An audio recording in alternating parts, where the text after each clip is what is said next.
You are tuned in to the Black Talk Radio Network. For podcasts and live program scheduling, visit us on the web at blacktalkradionetwork.com.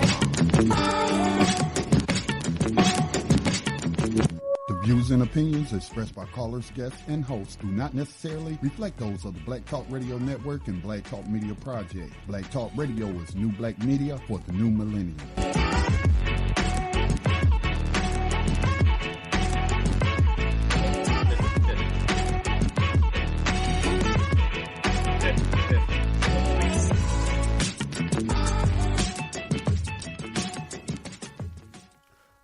Greetings, everyone, and welcome to the Melanated Roots radio show on Black Talk Radio Network. Today is Monday, August 27th, 2017, and we have a live show for you this evening. Brother Tommy and Brother Rio is your host, and our topic for today is the oppressor has no intentions of loosening the noose around the neck of the oppressed. And that will be our topic. And if you would like to ask a question or share some information on this topic, please call 866-510-9025. Brother Rio, how you feeling today, brother? Testing. Trying out a new headset. Can you hear me, brother? Yes, sir. I hear you very well. How's it feeling for you? All right. I'm doing pretty good today, man. I'm doing pretty good. Feeling, highly favored.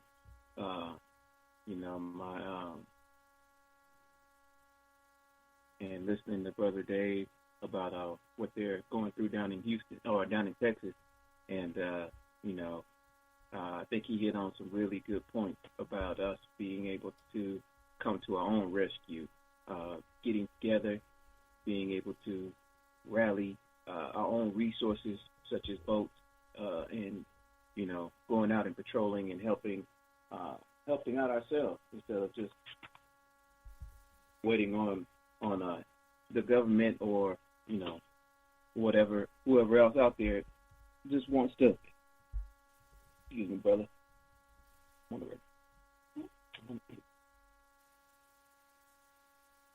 Hello, Brother Ree, are you there? Yeah. Yes, sir. My fault. I got distracted for a second. Okay, I'm sorry. But relying on ourselves instead of waiting for others to come to our aid, and also beginning the talks of what it's going to take to be prepared in our situation. So, some things we're going to have to step up and we're going to have to be able to do. But, you got any thoughts or any statements about what's going on in Texas about the hurricanes and the flooding? Yeah, I definitely been paying attention to it, and it's tough to see, especially when you're seeing melanated people having to go through these type of situations. Going back to what you just said, seeing how a lot of us are not prepared and definitely are not ready to take the mantle in terms of moving forth our own agenda, in terms of making sure we have what we need to be able to deal with all these situations as they occur. So I'm definitely feeling him. And not only that, I was listening to Brother Dave on Tandor earlier as the show was going on, and listening to some of his thoughts on why he think it's an orchestrated event. And I was really feeling his commentary on that. And it's definitely a situation of waking up for our people, in my opinion. Definitely on the front of preparation. And I think, a lot of black folks just aren't prepared for the different things that can occur. And that's something that we just need to turn up the knob on, period. So I'm feeling you 100%. My spirit and my energy is definitely thinking about our brothers and sisters who are in that condition. But it's definitely something we need to start preparing for, because I can only just see this being the beginning of many different things occurring, because, that's just definitely the season that we are in. Brother, this is the question that came to my mind as I was also listening to Brother Dave. We understand that, hurricane has come, the flood waters are there, people are suffering, but I can't help but to wonder if we're going to see a similar counteraction from particular militias or white militant groups in the area, kind of surrounding the affected areas in the melanated populations and, kind of causing havoc. What are your thoughts on that, brother? I mean, I'm hoping that's not the case, but, I'm just really hoping that it's not a pattern that's being established. No, I feel you. I believe that's definitely a issue of concern. Because if you go back and you look at what happened with Hurricane Katrina, when you had melanated people who were able to get away from certain areas to try to get out of the water, the moment them white folks felt as if black people were coming in their neighborhoods and their community, you see what happened, especially up there on the Danziger Bridge, where you had some white armed militias that shot and killed some brothers up there. So that's a serious issue, and especially when you're looking at the state of Texas. Not to say that these white folks ain't horrible in other places, but you definitely know that you're going to have some militias, and you're going to have white folks looking to do the same thing, because there's a very good chance. And I haven't did Brother Rio a study of the different what area is actually flooding. You know what I'm saying? If they're pushing the water to a certain area of town. Brother Dave kind of suggested that, and I was feeling him, and so I kind of need to do a little research myself to see what areas are flooded and where the water's coming to, and are they kind of pushing it in that direction because they want to handle or deal with the melanated population, you know what I'm saying, and they're using this storm to be able to do that. But I'm letting you know I'm looking out for it, and I'm watching to see how it turns out, because that's a definite concern that they're not going to they're not going to tell us all their particular reasons behind everything, but I can definitely see that we need to pay attention closely, because I guarantee you there's a few tricks up their sleeves in this event. I would agree. Brother Scotty said that I'm coming in a little low, so you might need to adjust the volume. No, I got it. I took care of it. I seen it when it came up. But,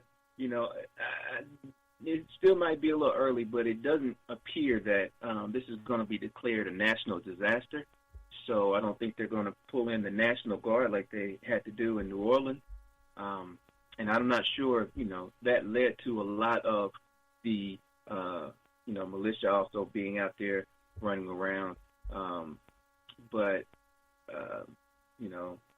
I don't know. It's just curious to see as this continues how the response is going to be. Yeah, I know. And the length of the storm is really what is kind of troubling me.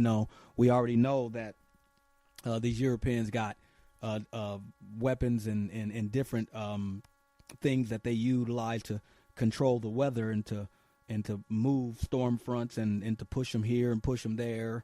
And I'm assuming now that they have the ability to stall them out over a particular area that they please over an extended period of time as well, which is something that I've never seen before. You had you have your hurricane come in, that was crazy. Dumps what it dumps, and then it keeps it moving. But this storm, it looks like it's definitely being controlled. And the thing about it is, you just can't overlook their ability to do these type of things, because this is something that they've done repeatedly, in different ways, affecting different populations over such a long period of time. So every time something occurs, we need to take the time, stop, and really look at it, because you just can't put it past them. Now, I'm not saying I want to place something on these Europeans that shouldn't be placed on them. That is nature within itself. But when these incidences occur, you got to watch them and you got to ask some questions, without a doubt. Brother Rio, hold on a second. Brother in queue, 702. Go ahead with your statement or comment. Hello. Thank you for allowing me to speak. I just wanted to quickly comment, because I know that you all were talking about Hurricane Harvey. And I just looked up online, and it's from the Daily Advertiser. The website is theadvertiser.com, and it does say a state of emergency declared for Lafayette Parish. But I just wanted to just basically add that it said the Lafayette Mayor / President Joel has declared a state of emergency for Lafayette Parish, and it just kind of talks about the hurricane. And then also it's the Washington Post. They have this article stating, it said the title is Trump declares emergency for Louisiana as the state braces for possible Harvey-related flooding. So I just wanted to only add that. Thank you. Okay, all right. Thank you very, very much, sister. That was very informative and very much appreciated. So, yeah, it looked like, we are going to the development as to, it'd be interesting to see how Trump is going to respond to the situation and see what aid he's going to put down, and just the overall handling of the situation. What are your thoughts, bro? Yeah, I think everybody is pretty much kind of sitting back and has thoughts of here we go again. But it's almost, in some ways, it's like, okay, we've experienced this, and we've seen the response that this government had when we were in the same situation before, or our people were in harm's way. And one thing that I'm going to be paying attention to is, one, have black people putting themselves in a better position to where they can respond and be able to take care of themselves and help others in the same situation, or are black folks kind of overlooked what they seen in Hurricane Katrina and got themselves in a position where they're just helpless and haven't properly prepared, or at least put some things in place just in case something like this occurred? That's an interesting point of view, brother, because, as the title of the show states, I don't think they're going to let their foot up off the necks, or, let the oppressed out of the noose anytime soon. So, a lot of people are still caught in the regular routine of, just trying to, keep food on the table or keep up with the Joneses. Right. So, I don't know how many people have really addressed the issue of, prepping or being prepared. But, Brother Dave drops a lot of jewels, as well as Roz and other contributors to Brother Dave's show about, getting prepared. And, I know I still got a little work to do. But, I do have some things in place. But, I no way feel comfortable. So, I think I'm going to have to heed this as a wake-up call as well, because, Atlanta is a heavily melanated area. So, when they want to make an example, sooner or later, I think it's going to be coming here. Yeah, I definitely agree with that. They definitely want to, and the thing about it is, Brother Real, we have in some instances, their reasoning for doing things, sometimes you have to be so well researched and you have to be so clued in for you to get for you to be able to see it right away when an event occurs, and for you to be on top of it right away. Sometimes that's hard to do because they're moving in a silent fashion on so many fronts. You feel me? And sometimes it's hard to spot it, and it may take a day or two or the incident to move a little forward for us to be able to start seeing the signs. But I just really believe that a lot of brothers and sisters are already at that point to where they are already kind of saying, okay, let me watch this dude. So I just think there's going to be more and more examples coming along where that's going to be the case. We're going to have to be prepared. We're going to have to be watching his every move, and we have to have a counter plan.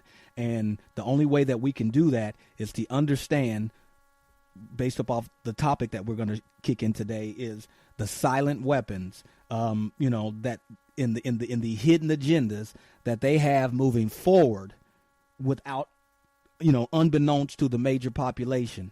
And basically we are now just basically experiencing those things as they come, one after another.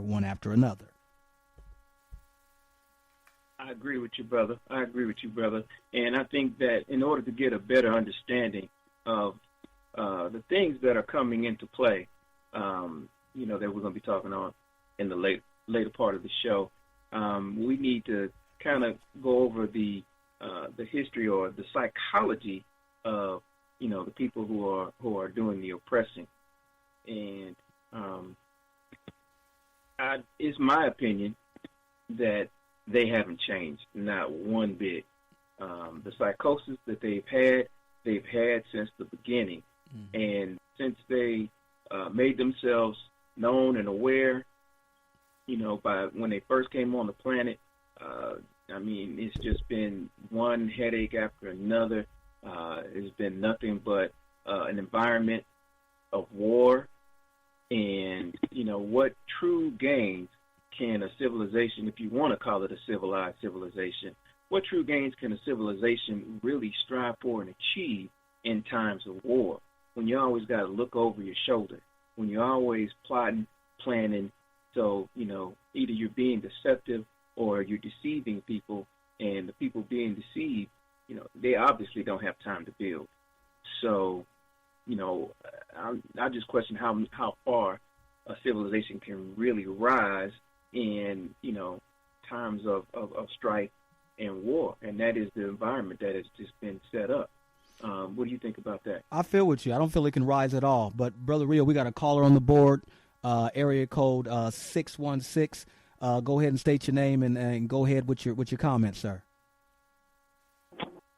Hey there, this is Sister David. Oh, Sister David. And we're traveling in the D.C. area right now.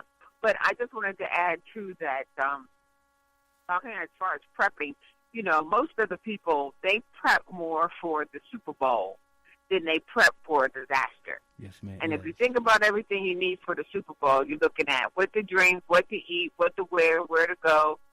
You need to use those little factors into what you need to do in case of a disaster. And we've had so many disasters between floods, rain, snow, Fukushima, meltdowns of nuclear plants. We've had enough examples here that we shouldn't have to, hit somebody over the head and say, hey, we need to prepare. It doesn't have to be the grid going down and the asteroid hitting the Earth.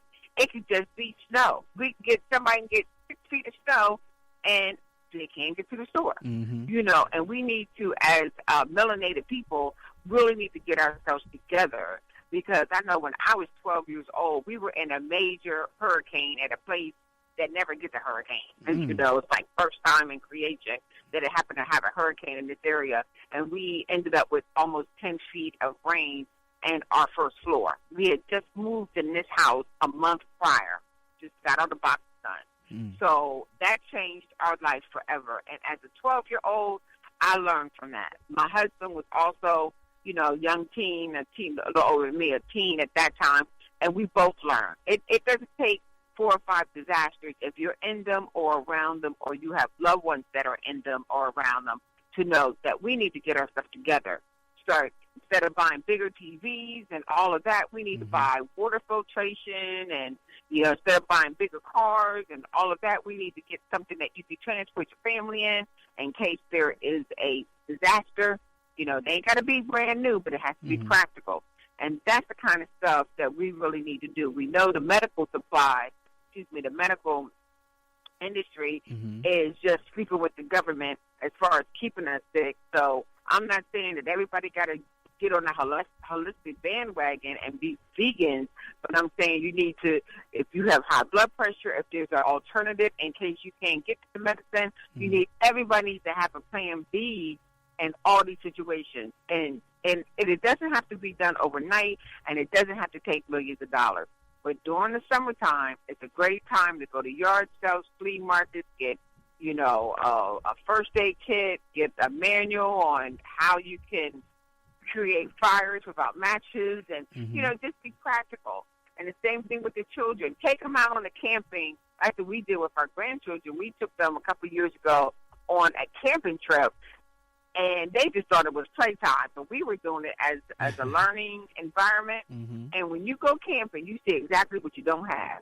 It could be something as easy as toilet paper. Whether you better use a leaf then. You know what I mean? But if you're in an environment that you don't have all this stuff, you should start to have a different mindset. Another thing we do is we have a zone-free Wi-Fi, no cell phone weekend every so often. You can even play camp in the house and turn off the light at your socket, down in the basement or at your place where you have your main switch. Cut that off and see what you have to do to survive within your house by electricity. Right. You know what I mean? Yeah. You might want to take some stuff out your freezer so that it get ruined, but give everybody, especially children, an idea of what it's like if these things aren't there. And if we start playing those type of role plays, playing around every so often, maybe once a month, once a week, well, not necessarily once a week, but once a month for every season, I think as melanated people, we will start to become aware of what it's like to not have everything we need. And, watching that TV, any of us can go to the YouTube University, and there's all kinds of things on prepping, water filtration, how to start a car without a key. I think there's all kinds of stuff. And then once again, like the Tando show, we do a lot of prepping on that show. But yeah, brother, you're coming with it really real. We need to, if we can prep for the Super Bowl and have all the bells and whistles, we should at least have some idea if the lights go out. So that's what I want. I agree. Hold on, Sister Davis. I agree with you. That's some powerful information, Sister Davis. Give us your thoughts on this storm in terms of the way it's moving, staying for 3 days and dropping. Do you have any thoughts, any ideas come across your mind when you're hearing about the storm? Oh, yes, brother. My husband and I, we already know. When it first started brewing, it started brewing about a week ago. They started talking about it, and we were talking about it a little bit on the Tando show. So when it did come, we were kind of like on a little vacation retreat. But when it did come, it really was no surprise. If you see them chemtrails doing a tic-tac-toe in the sky, that has a lot to do with it. The HAAR program, HAARP program, is a weather creation that has been out of control that the government now owns that creates weather patterns. All of this is truly designed. And I know Louis Farrakhan, we're not Muslim, but we have some Muslims in our family. So from time to time, if we get a final call, their publication called The Final Call, and we'll read up on it a little bit. And he has prophesied it many, many times that this is the roosters. What is it? The rooster? What's the thing about the roosters? Roosters coming home. The chickens coming home to roost. Yeah, there you go. That this is all just because of their wickedness and one aspect, but also on the other aspect, they're doing this for depopulation. It's just they want a certain amount of people gone so that then they can control the other billions of people. Do you feel like they're steering water towards a certain direction? Is there a neighborhood or community that they want to move a certain melanated population out of? How are you feeling about any of that? Yes, absolutely. Just like Katrina, we should have learned from that years ago. Yes, if they took the richest part of the area, which black people were living, they created this storm that sat there and killed, unfortunately some people did not survive. Now look at it. Let's just go back and look at it. What are they doing now? They built condos. They got regentrification, got those people out of that area.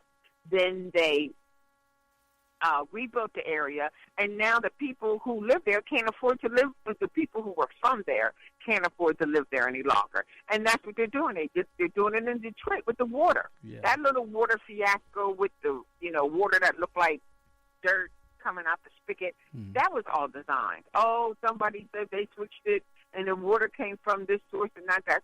No. That Flint, Michigan. Yeah, Flint. That's regentrification.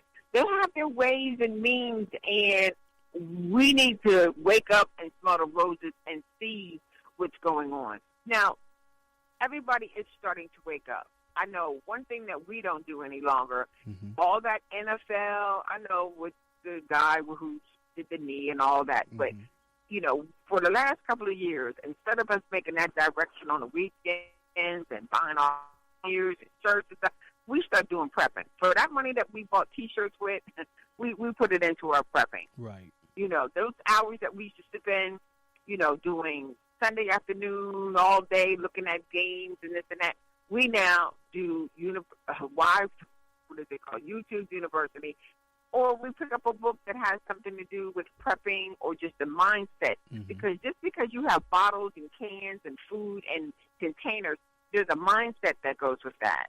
And we try to tap on it a lot on Tando Show, where, you know, you have to learn what to give away, what not to give away, who to trust, not to trust.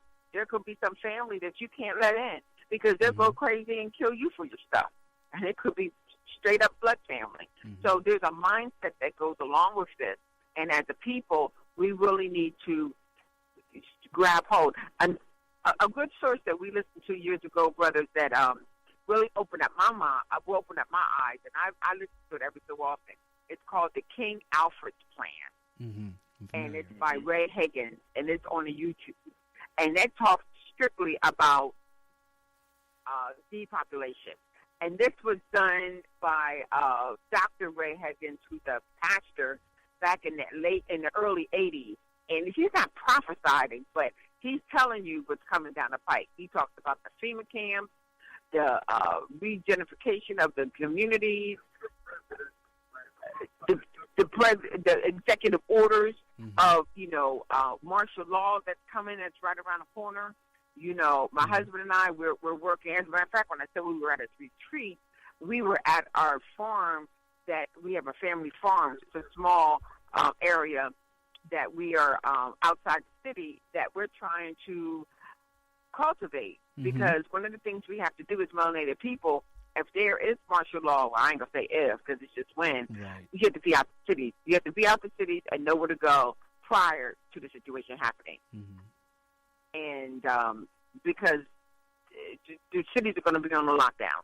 You can see every major city is off an interstate. Every inner city has a Walmart on the interstate, and that's where they're going to start rounding up people. There's also railways right in that area where they can ship people off into other locations. And one more thing I want to add, look at the movies that are out. The movies are telling the story if I'm not telling it. If Ray Higgins isn't telling it. You have movies about asteroids perhaps hitting the Earth, which is probably a possibility. You have all kinds of stuff about martial law. We just saw last night again the Kingsmen.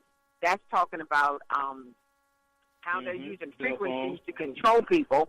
That's very true. You know, a lot of the movies that are out here, now they got some superhero movies that sound like they're going to save everybody, but I'm not too maybe a superhero will save us, but I doubt it. But I'm just saying, if you look at some of the movies, it's telling you. It's absolutely telling you. And as far as evacuation, people need to know, read the tea leaves, and if it's time to evacuate, if you think it's always good to leave, if you leave too early and come back and it's fine, that's fine.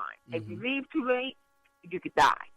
And like we've talked about on the Tando Show, there's no home, there's no TV, refrigerator, couch that's worth your life. I wonder, Sister Davis, if some people are afraid to leave because they may feel like they may not ever make it back. If you look at the Hurricane Katrina situation, Brother Rio or Sister Davis, you think that some people may look at it from that standpoint, that if I may not have nothing to come back to if I leave. That's possible. That's possible, but us as melanated people, brother, we can start anew somewhere else. We don't have, sometimes that's a blessing in disguise, not going back. You know what I mean? I'm not always saying that it's a blessing, but, we were created in our DNA to move forward. We've always moved forward, no matter what was thrown at us, slavery, racism, we move forward. And if it means not going back and start somewhere else, if you have your family and your health, that's it. You don't need nothing else. A lot of people put a lot of big mindset on the belonging and the materialism, and it's not about that.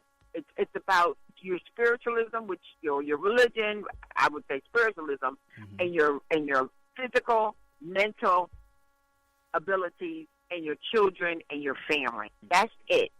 And if it means not going back, hey, that means that start off somewhere new. Now, in our situation, when we had our flooding back in the 70s, we went, it was not as bad that we didn't have to move away. But I tell you what, brother, that reconstruction is a monster. It takes at least 10 years to reconstruct homes, all the contractors go out of business because there's not enough lumber and rebuilding materials. It's about 10 years when you go back to get everything halfway there. We've lived it. We lived it. Okay. We with the 10 feet on the first floor, we lived it. And my dad still lives in that house today, and there's still remnants of the flooding that we had. There's still, you go in the basement, there's still remnants. Water line on the garage. There's for us that live there. There's remnants, but it's very difficult to restructure. It's not impossible, but it's very difficult. In our situation, it worked for us. But if the house would have, fallen apart or whatever, my parents would have picked up us as children and moved us to another location and started something new. And that's, when these people board up their houses and think, oh, I'm going to sit in it and ride it out, they are crazy. They are. I saw some stuff on TV. Little boy was 6 years old with his father talking about, we're going to ride it out. You're going to ride it out with your 6-year-old? A big wind or a rush of water can snatch a 6-year-old right out of your hand. His hand from your hand, or if you hold him, rush him right out of your hand. No, I wouldn't take that chance. It's not worth it. Right. Some house or some neighborhood, it's not worth it. We've lived it. Nothing is worth your family or your health. Nothing on this earth. Believe me. You can restructure, and sometimes when you rebuild, you rebuild something nicer than you had. Mm-hmm.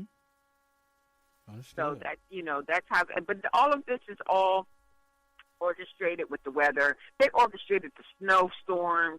They've orchestrated. If it's snowing in Egypt, somebody is orchestrating it, and it has snowed in Egypt. I think last year it snowed. Right. That's all. That's all done. Yes. They know what they're doing. Modified weather. They know what they're doing, and then they call it a phenomenon. It's not. They control all of that. They're controlling our food supply. They have seeds that don't regenerate. It's crazy. You can see with genders. They're changing genders. They're having animals born with different genders, and it's all orchestrated. Because if they can keep us from populating the earth, that's what they want to do. Yeah. And if you are of opposite gender that you've changed, you will not be able. And I'm not prejudiced against anybody that changes their, gay people or anything like that. I'm just using it as facts. But they cannot repopulate. Mm-hmm. If you have 2 men or 2 women, unless they have the aid of another sex, they cannot repopulate. So if they can get everybody to be the same sex, guess what? There will be no children born. Let's just think about that. That's a depopulation in itself. Okay. Yes, ma'am. Yes, yes. I'm sorry, sir. I'm sorry. What'd you say? No, I was feeling you. I was just smiling and cheesing along with you. I'm listening to what you're saying. Yeah. Well, my husband and I, we're truck drivers, so we do listen to a lot of alternative news sources, and we do try to keep up, and we do a lot of study, and we do a lot of talk between us, and it's all written on the tea leaves. I know one thing my husband is a real big stiller on is Fukushima and how that has ruined.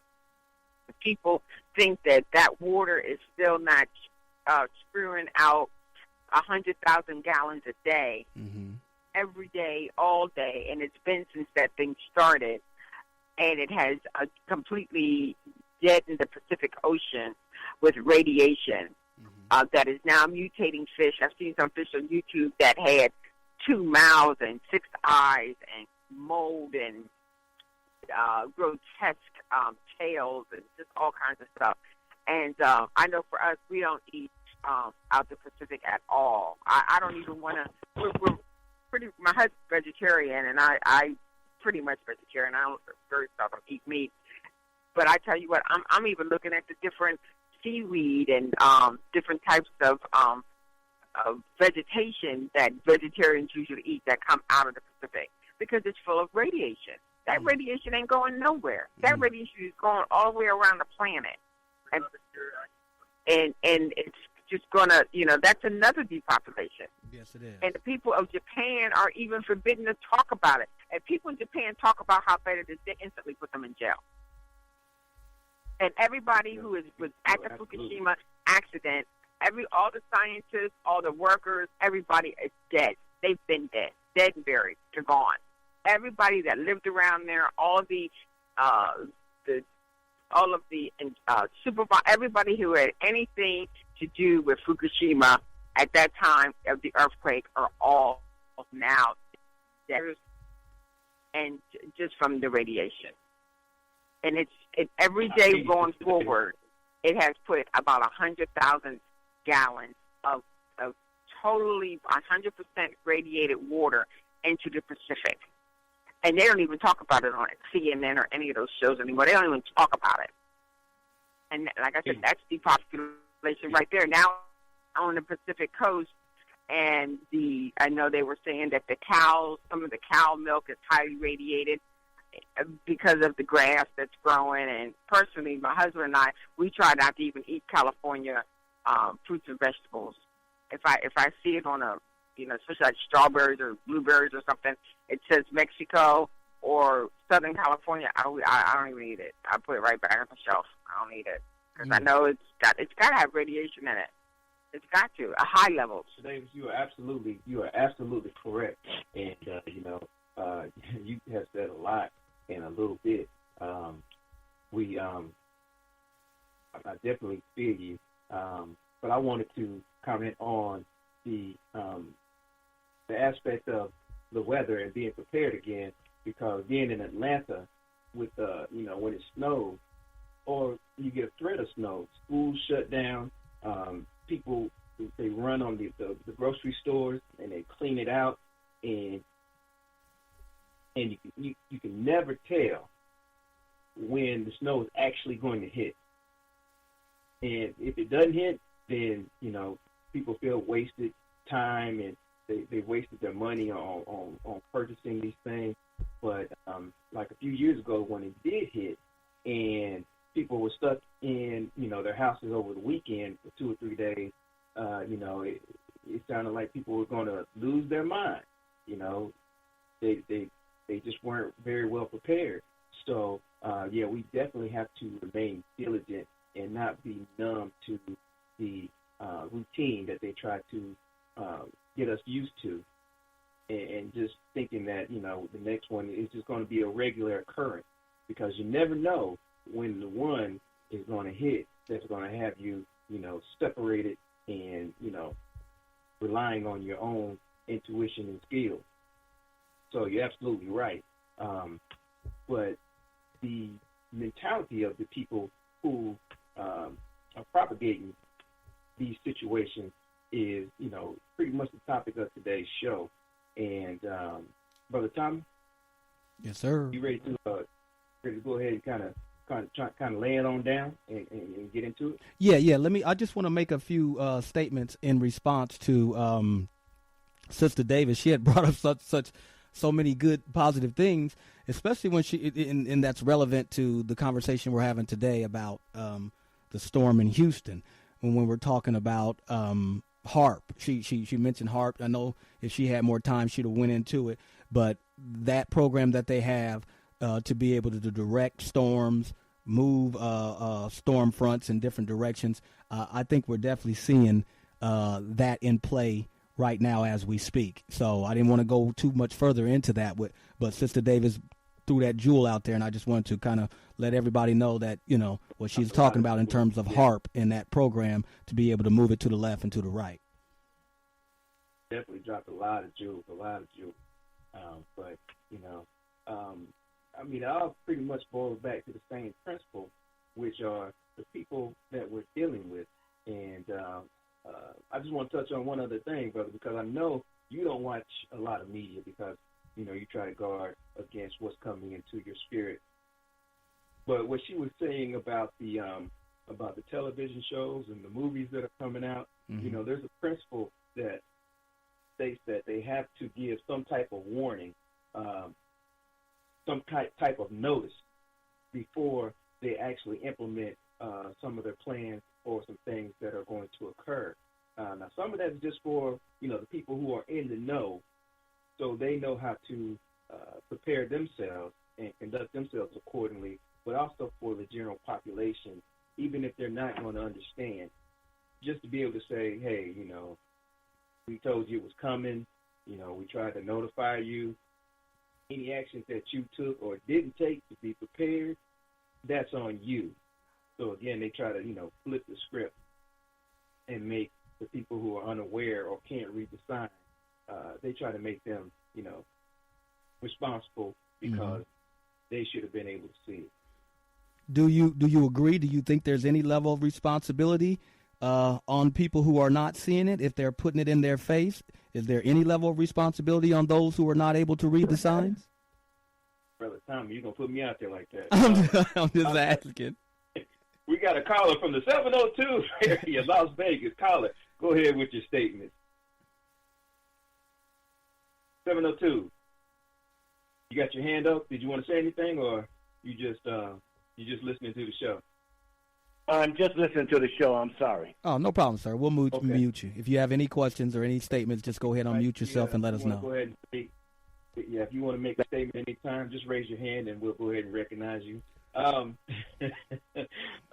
Tommy, what was that question again? Do the people who are not aware, consciously aware, who are not reading the signs that are put right in front of them, is there any is any of the burden on them, is my question, or is that blaming the kettle because it's black? Brother Tommy, if I give you a book and I tell you, brother, you need to read this book, it's got some powerful information on it, and I set it on the coffee table, and before I walk out the door, I tell you that information is going to save your life. You need to go ahead and check that out and, holler at me when you do it so we can talk about it. And then I leave on out of there. And, you have every intention on reading the book, but you never quite get around to it. And then, some type of event occurs, and it affects you and your family, in an unfavorable light. And I come to you and I'm like, hey, brother, you didn't read that book, And you're like, well, no, I didn't get around to it. Can I hold you responsible? Because the information was there. You could obtain it. It's just that even though you didn't know what was in it, it was still there. Mm-hmm. Can you be held responsible for that? I think I should have to bear some of the burden. Now, don't get me wrong. I in no way, shape, or form want to create a situation where I'm saying, hey, these individuals or these people that are being victimized and exploited deserve what they're getting. I'm not going to put it out there like that, brother, because I understand there's heavier things going on in the background that we're not aware about, and so I don't want to go there. I'll never blame brothers for being victimized, but the onus is on each individual to raise themselves up, to be consciously aware of their surroundings, the era of time in which they're living, the events that are occurring and how they are connected, how these things aren't happening in a vacuum. So I will put that level of responsibility on our brothers and sisters, because each one of us has to mind our own mind for the jewels of our soul. So that's the only way that it can occur. So, like I said, that's a tough situation to throw the blame on them. But one thing we have to understand, from the moment the Europeans stepped foot into our ancient land, we were at war. And we've been at war with this European ever since. And any brother or sister that doesn't recognize it from that standpoint, there's certain onuses that are on them, and if they don't want to stand up and understand that this is the situation and the war is not over, and it's only deepening in the manner in which they're taking melanated people off this earth, the way they're making the sicknesses that they're bringing to the melanated people, the lives, the stolen energy that they're doing, all these things that are occurring. If there are people walking around at this point and they can't recognize and see that, then to some extent, Brother Rio, I would have to put some responsibility on them. But like I said, I'm not going to blame the victim, brother. I think that was a very thought out and well articulated answer, and I am in agreement with you. Because I do believe that in this day and age, at this particular time, I guess you can best say it, fool me once, shame on you. Fool me twice, shame on me. We are dealing with people who haven't really changed their tricks, and they haven't changed their mentality. And I'm hoping that's, one thing that we can highlight today, throughout the show, that we're dealing with the same people with the same type of mentality. So we should not be surprised that some of the things and the lengths that they would go to achieve their goals and their objectives. And at what point do we stand up and we take a little bit of the responsibility, by saying, hey, we should have been able to see this coming. Right. We need to be able to stand up and we need to be able to plan, because we know something else is coming down the pipe. Without a doubt. Would you agree with that, brother? 100%. And let's go ahead and move into the topic of the day. What we're going to do is point out a lot of the silent weapons that are moving against us as a people, and also we want to point out some executive orders and different things that they've come together through committees to create manners and methods and techniques to continue to oppress and to continue the enslavement that they have going on this planet.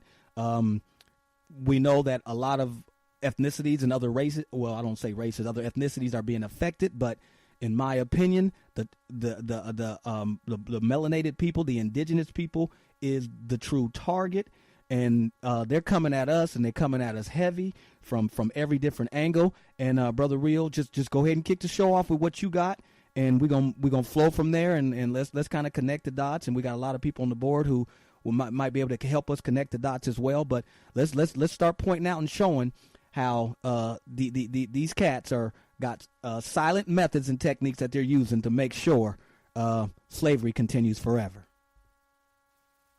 First of all, brother, last week you asked me a question that I felt was very profound, which kind of led us to going into the information we're going to discuss today. And I don't know if you remember or not, but last week you said something to the effect of, does the immigrant or the European that is occupying our land right now, do they really think that these lands are theirs? Mm-hmm. Yeah, and let me tell you why. And let me tell you why I said that. I'm sorry, Brother Real. Let me tell you why I said that. Because their history program that they teach people in school show them showing up on this land after somebody else was already here. You know what I'm saying? So that's what they're teaching in their history program. So I'd be real shocked and real crazy in my mind thinking when I hear white folks hollering, "This is our land, you go home." I'm thinking, can you really think that? I mean, are you just saying it, or do you really think it? And I think that's a psychosis within itself, because they know what their history books are saying, that these cats showed up and somebody else was already here. Why are they hollering, "Get out of our land"? Go ahead. Exactly. So what I want to establish, starting off, is I would like to go over the psychology of the oppressor and see if we can have a dialogue and a discussion, either amongst ourselves, me and you, and if the family wants to chime in, they're more than welcome to. But, to me, all the things that we are dealing with comes from the psychology of the oppressor and their unwillingness to not let the oppressed out of their noose, not wanting to negotiate, not wanting to wheel and deal. Is their way or the highway? Mm-hmm. And what in the world gives them that type of psychology or mentality? Well, go ahead. Go ahead, brother. I say nature. I go back to the two cradle theory in looking at Brother Sheikh Anta Diop. I'm looking at it from the standpoint that when you have two different types of natures, you have melanated people basking in the glow of the sun. They're children of the sun. The things that we need are in abundance. The universe is providing in abundance, and there was a collective family unit that was well respected and put before the individual. So I believe that is a nature that's been impressed upon the melanated peoples of the earth. And when you look at this European being in, I know everybody doesn't believe in the two cradle theory, but I'm gonna throw what I'm saying out. Being trapped in this barren land, cold, harsh, You know what I'm saying? Their woman is a liability. He nature itself is imprinted on his nature, something that is so debased and so decrepit and so foul. And then if you look at the fact that our ancient ancestors, Brother Sheikh Diop, looked at a lot of the skeletal remains, we're finding out that their pineal gland is calcified. So I'm thinking nature itself placed this imprint on these Europeans, and it is what it is. I agree with your assessment, brother, and I come from it at a different angle, because even though the information is valid, and I know it comes from our scholars, and our scholars were geniuses. I choose to stand on principle, and our ancestors taught us principles about yin and yang, or duality, which means if you got to have a front, you're gonna have to have a back. So if you're gonna have one mentality where people are communal, they try to internally cultivate themselves to raise up to a vibration to where they're dependable, to be able to count on each other, to be able to contract. I'm saying I'm going to do this. You say you're going to do that. This is a contract between us. We're both trying to raise our vibration to live up to these contracts. So I don't have to worry about your actions. Even if you slip, I know the intent was not to harm. So I can give you grace or forgiveness, understanding that you're still trying to raise your vibrations up so that we honor the contracts together, and you extend that same grace to me. So in duality, there's got to be an opposite to that. And I think that the psychology or the mentality of these Kamahues kind of represents that. And the way I want to kind of attack that is to look at the manifestation of that psychology in their doctrines and their actions throughout history. And although I'm not trying to bang on Christianity itself, that is one of the main structures that they have oppressed upon themselves, and they use as a tool to oppress and dominate, and particularly people of melanated skin. So I found an article. It's called Challenging Christian Hegemony. And this is from ChristianHegemony.org, the Doctrine of Discovery, Manifest Destiny, and American Exceptionalism. So if you Google that, you'll be able to find the article, or you can just Google the Doctrine of Discovery, Manifest Destiny, and American Exceptionalism. Boy, that sounds like you about to bring some information. Oh, well, it's gonna get a little deep, bro. I think it does a good job of explaining the psychosis that we just alluded to. So it starts off with a quote from the Bible, and it says, "And God blessed them, and God said unto them, Be fruitful and multiply, and replenish the earth, and subdue it, and have dominion over the fish of the sea, and over the fowl of the air, and over every living thing that moveth upon the earth." Now, when I was reading that, my attention was drawn to the particular words that were used within the quote. Mandates they were giving by God, and God blessed them, which we know is a blood sacrifice, the word blessing, if you look up the etymology of the word blessing. And God blessed them, and God said unto them, Be fruitful and multiply, no problem there, and replenish the earth, no problem there, and subdue it. Okay, interesting. And have dominion over the fish of the sea, over the fowl of the air, and over every living thing that moveth upon the earth. We live on earth as part of a vast, interdependent web of life, but dominant Christianity sees the earth not as sacred, but as something to be ruled over as God commanded, i.e., discovered, word, which we're going to go in on that word a little later, occupied and made productive. The article describes some of the direct results of the Christian belief in God-sanctioned dominion. So first thing I want to highlight is, occupied and made productive. Everything, according to Christian belief, was created by God.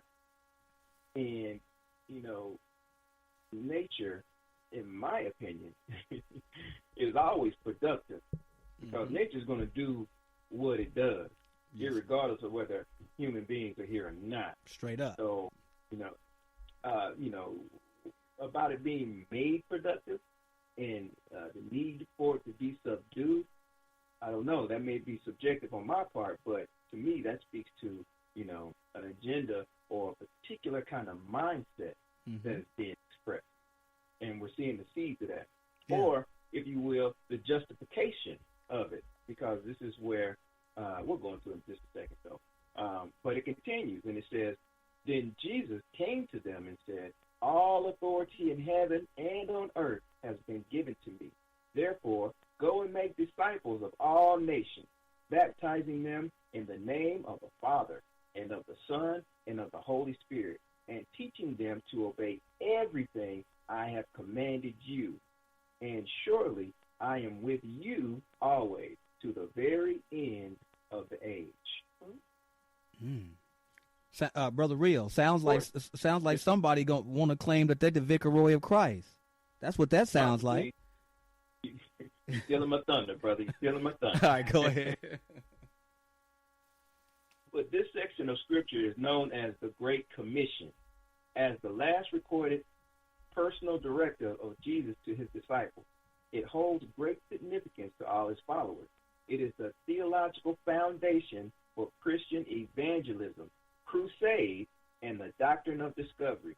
Christians have read this statement as God's mandate to convert the world to Christianity so that the millennium could begin.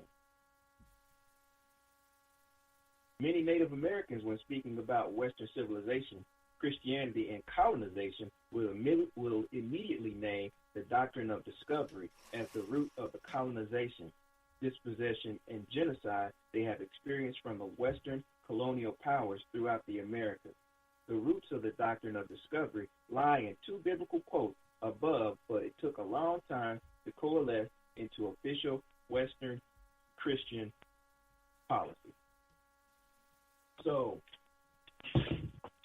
what I like to do is kind of step back and kind of walk it down to the doctrine of discovery, because we're coming from Christianity, which of course is a fruit from Catholicism, and we know that, well, if you do your research, we can figure out that a lot of Catholicism or the Christian stories, particularly about Jesus, came from the Council of Nicaea.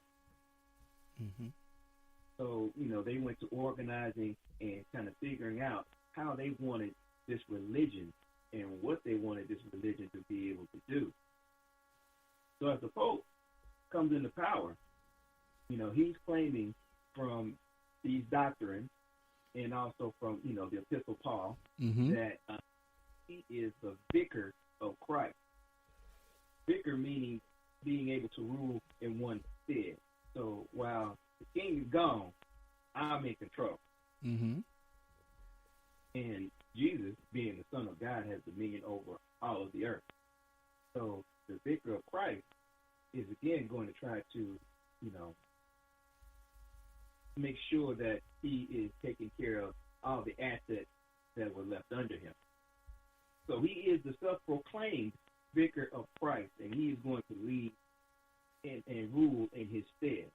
So through that authority, the Pope has come up with what they call papal bulls, which are decrees that, once stated, is pretty much going to be law of the land. You feel me on that, Brother Thomas? Yes, sir. I'm feeling you big time. Well, he laid out a series of papal bulls. The first one being, I believe it was 1095. And a little bit of history is, this is when the Roman Catholicism, or the Roman Holy Empire, is taking over for the Roman Empire. So they are rising in power, and they are executing pretty much a takeover of land and the kingdoms and all the lands and dominions that Rome had secured, and as well as expand that empire. But they're also consolidating their power by... Brother Rio, tighten your mic up. Come closer to your mic. Is that better, brother? Yes, sir. Okay, just stay. All right, go ahead. You kicking, brother. Keep it hot. Okay. So they're in the process of eliminating all the people who are not with the agenda, let's say. So they're rooting out the people who aren't going along with the doctrines that they're putting down, and they're also trying to kibosh, rival religions that are also trying to vie for power. So at this particular time, they're expanding, and Portugal is starting to explore, and they're taking on slaves in Africa. And at this particular time, Africa is just, by their term, Africa is just the northern tip of Africa, where you have Morocco and Ghana and all the northern countries that was known as Africa. But, Portugal is now starting to come around the western coast, come down the western coast of Africa, and they're starting to claim those lands and take the indigenous population there on as slaves. And the Pope sanctioned these in, the first papal bull. Well, after papal bulls come down and he continues to make decrees, Spain is coming into power, and Portuguese, all of these particular groups are starting to circumvent the world, and they're starting to explore further and further west into South America and into those islands that are being encountered over there. So in not 19, but in 1455, they pretty much have control of Europe and Asia, and they're making their way down the western coast of Africa and into some parts of South America. So he has papal bulls passed that are pretty much allowing these different countries to legally, under his reign, his rule, and under his divine ordinance, being the vicar of Christ, allow them to be able to do that and expand the empire, and as well as teach the Christian religion to the heathens that are being encountered. Got any questions or comments so far, brother? No, I'm rolling with you. Okay. Well, the bulls of donation are Alexandrian bulls, which was the Pope, the papal bulls of Pope Alexander VI. And like I said, he's pretty much granting overseas territories to Portugal and to Spain. So as they continue to move westward, we have the Inca-Terra papal bull. And that is pretty much recognizing Spain's claim to any discovered land not already held by a Christian prince, and also wasn't protected under Portugal's rights. But eventually, Portugal is going to fall off, and the Pope is like, "Hey, Spain, go ahead and do what y'all do. Y'all expanding. As long as there's no Christian presence there, you can conquer those lands. You can discover those lands. Excuse me. These are the terms that they are using. You can discover those lands even if there are already people there.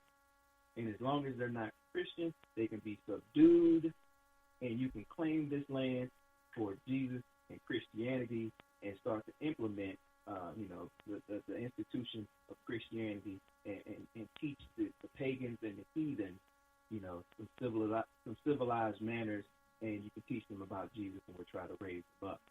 But really, it was just to conquer and take over the land as well as the resource. Right. So, and basically what you're speaking to, Brother Rio, and adjust your mic a little bit while I'm sitting here talking because it still keeps fading back out. But what you're speaking to, I feel you, is a mindset. And it's a mindset that's looking, a psychopathic mindset that is looking to go out to the world to dominate and control.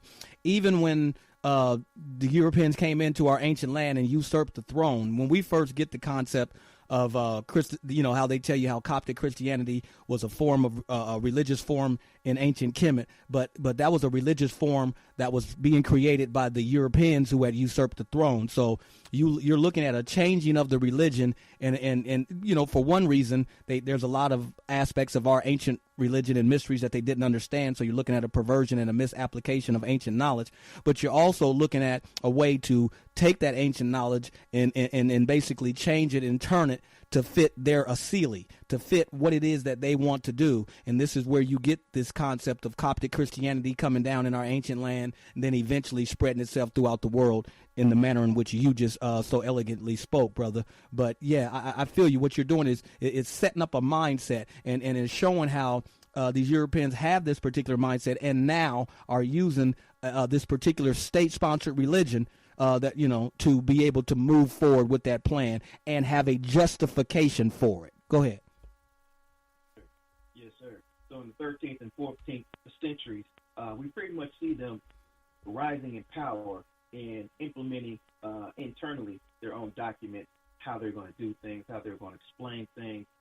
So internally, they're getting themselves together, and they're starting to expand and put the show on the road from there. So they come up with these papal bulls, and that is to, to manifest the self-proclaimed power under the leadership of Christ, which can, the historical figure of Jesus, I'm of the opinion never existed, but yet and still, they use those stories and they claim power from that. And from that power, which to them is absolute, they use that power and they claim ownership of everything and everyone. Mm-hmm. So in the 16th through the 18th centuries, of course, we're seeing, colonization. 1400s, they're kicking out the Moors. They're gaining in power. They're kicking out the Moors from Spain and in Europe. And, of course, those Moors are starting to flee down into Africa and also over to, the island as well as to the Americas. So I believe these type of bulls were passed in pursuit of these Moors because they pretty much knew where they were going. They knew it was already over there because the Moors had been talking about it. Trade had already been established back and forth. So I'm not buying into the story about Christopher Columbus sailing across the sea, trying to get to India just to find another trade route to trade with India. He was being navigated by Moors, and these Moors knew exactly where they were going, and they led him exactly where he wanted to be. So, that's just a farce and a cover up, and the psychology that these people are showing is the most powerful evidence that I can give. So from the 1600s to the 1800s, we know that they're colonizing Africa, South America, and North America as well. So in 1822, there comes about a document, the Secret Treaty of Verona.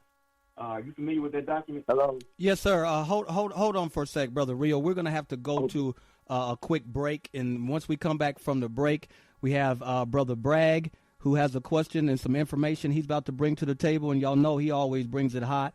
We have area code 702. I see you. We're going to come right to you after Brother Bragg. And so, Brother Rio, let me go to a quick station identification break, and we'll be right back. You're listening to the Melanated Roots Radio Show on the Black Talk Radio Network. You are tuned in to the Black Talk Radio Network. For podcasts and live program scheduling, visit us on the web at blacktalkradionetwork.com. The Views and opinions expressed by callers, guests, and hosts do not necessarily reflect those of the Black Talk Radio Network and Black Talk Media Project. Black Talk Radio is new black media for the new millennium.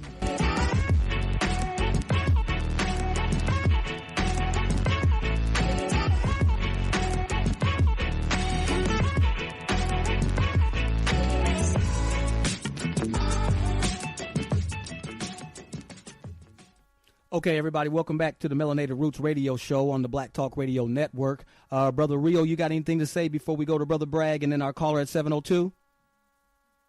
No, brother, let him kick. Let him kick. Brother Bragg, I unmuted you right now. What's going on, Brother Bragg?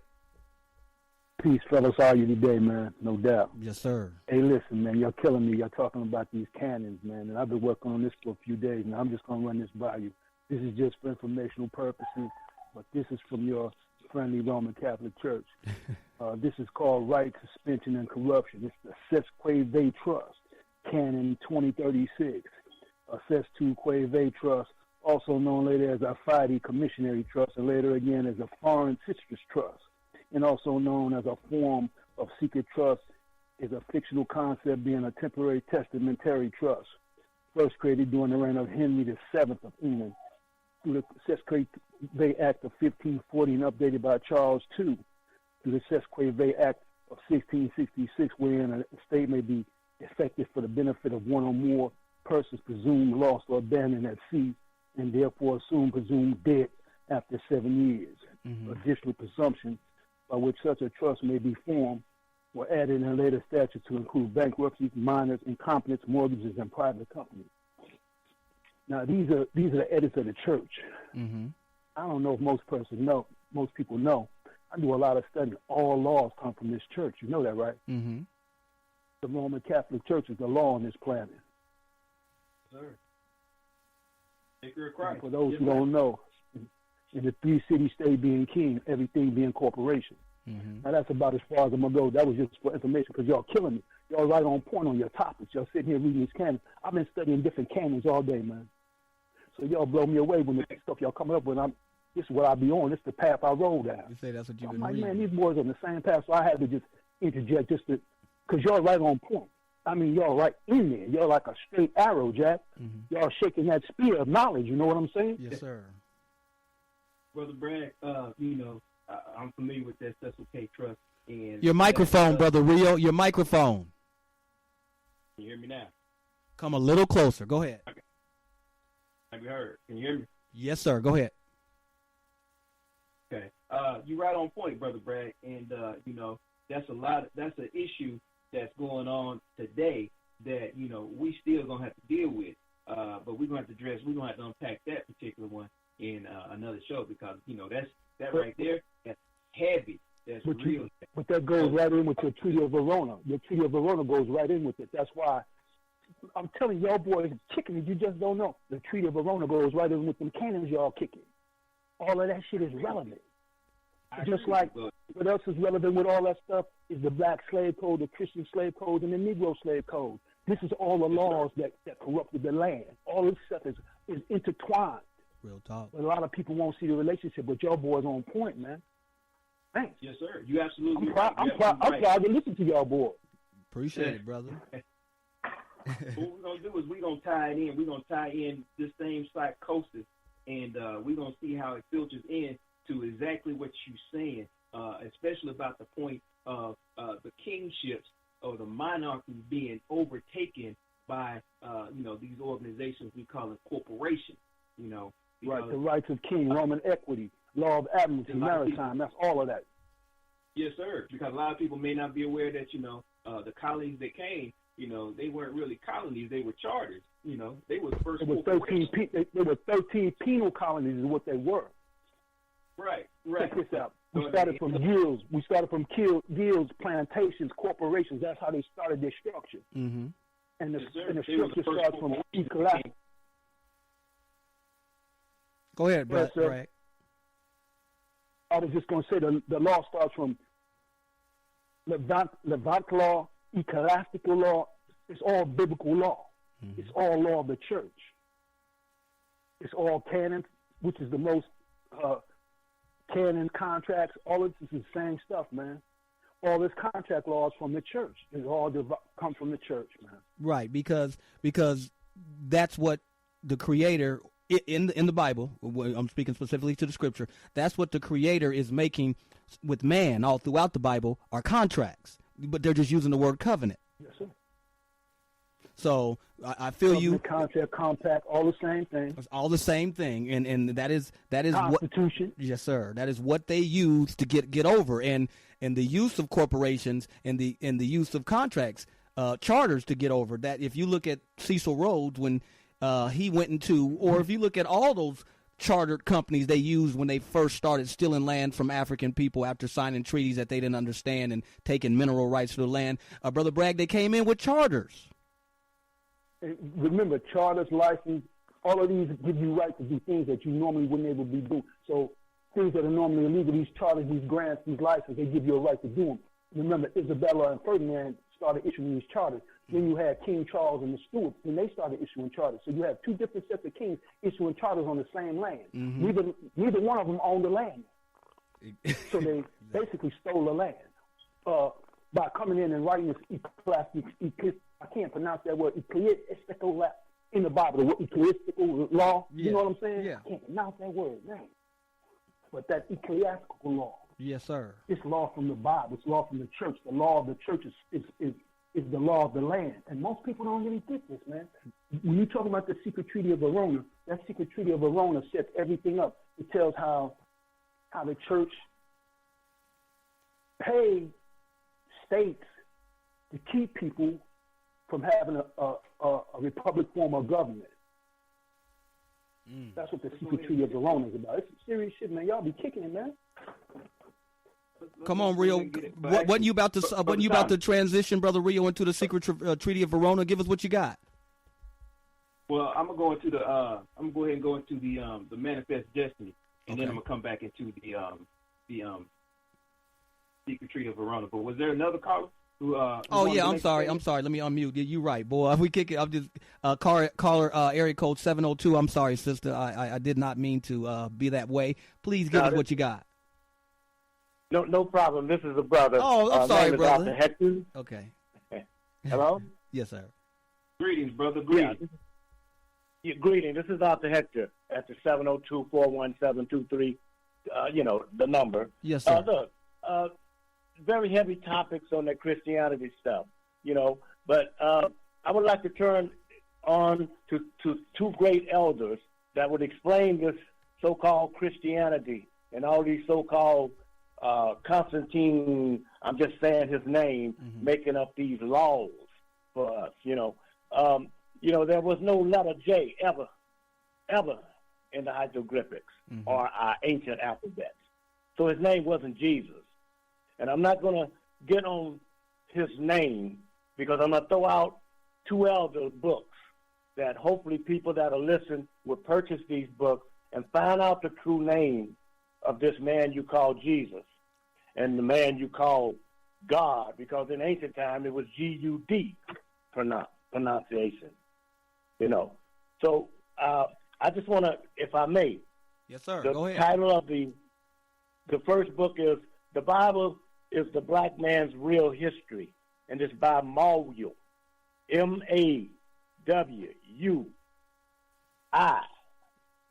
the title of that elder, his name.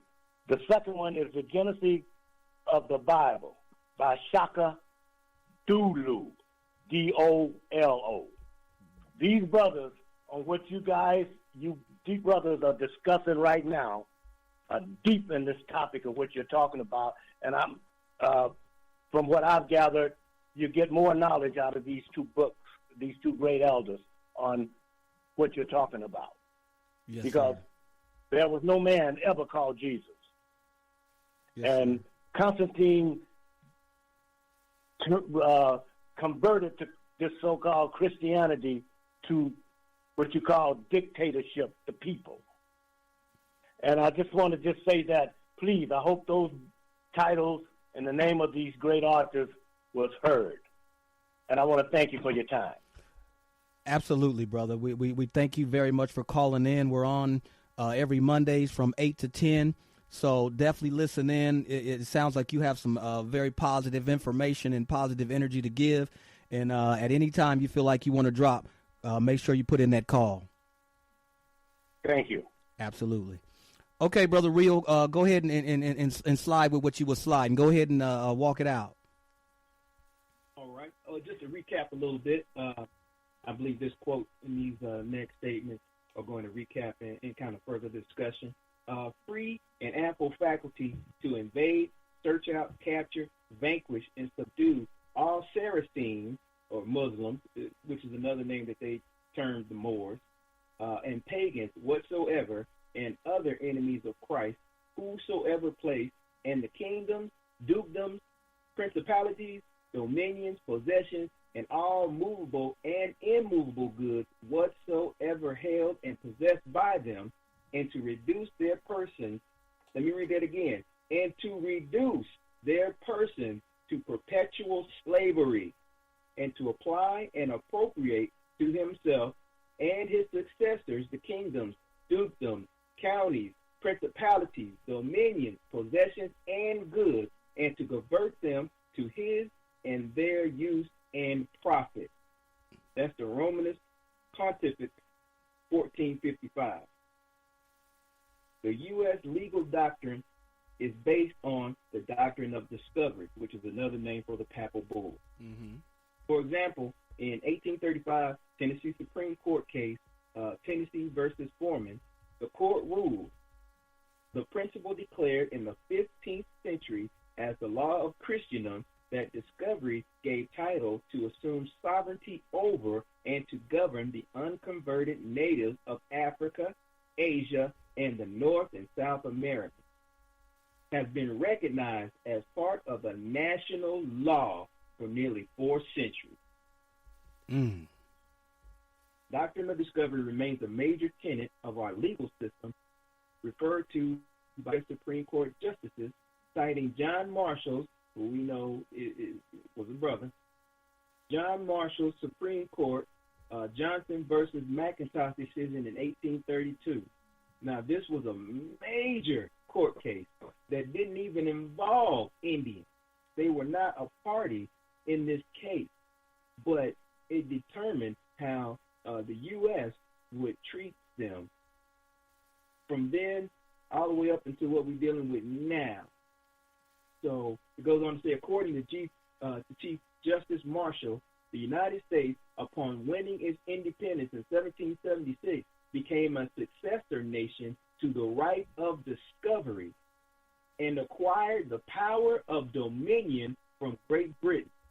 Therefore, all Native American land claims were null and void.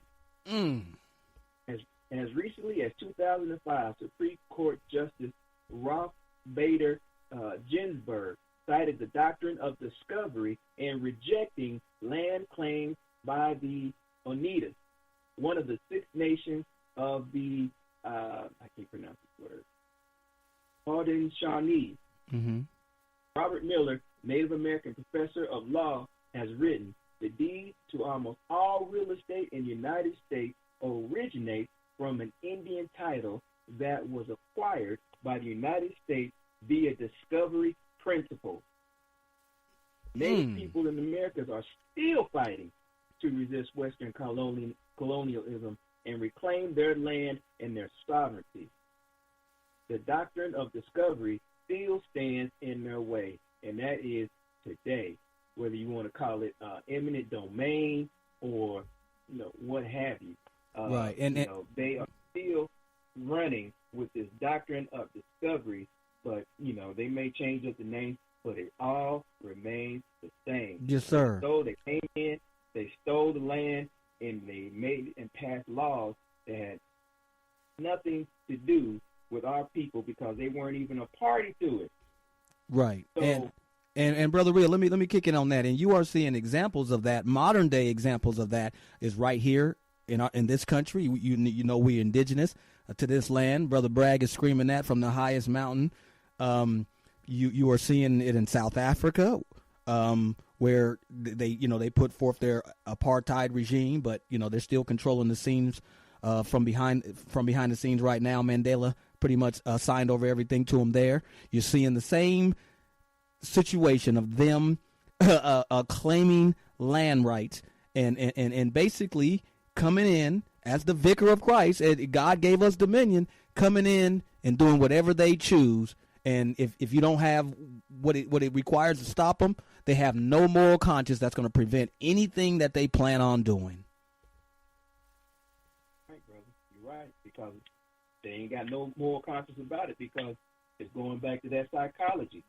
From the top, the vicar of Christ, who stands right under the feet of Jesus Christ and is ruling in his stead, has ordained us to be able to go and discover these lands where people are, but since they aren't Christians, we don't give them no mind, so we're going to take the resources, them being one of the resources, and, we're going to use them for slave labor. We're going to use them whatever way we want to. There are resources. Yes, sir. As ordained by God. So, the doctrine of discovery gave rise to, in the state North America, to manifest destiny. And that was, of course, they started on the eastern border. They were going to push all the way to the Pacific Ocean. So they're going to push west. Mm-hmm. So manifest destiny was the continuation of the doctrine of discovery, adapted to the needs of the 19th century U.S. colonial aspirations. The 1840s was a time of tremendous transformation in the U.S. with the opening of the Oregon Trail, the Mexican-American War, and the gold rush in California. Much of the public's attention was on westward expansion. Many white Americans were eager to take more land from Native Americans, establish new territories and states, and increase their economic and political power. Popularized in 1845 by influential journalist John L. O'Sullivan, the term manifest destiny became a national rallying cry for proponents of further westward colonization. And also, they have a newspaper article, or I don't know if it's a flyer, but it reads, "Indian land for sale. Get a home of your own, easy payment, perfect title, possession within 30 days. Fine lands in the West, irrigated or irrigable, grazing, agriculture, dry farming." And it's just they followed up with the Homestead Act in 1862.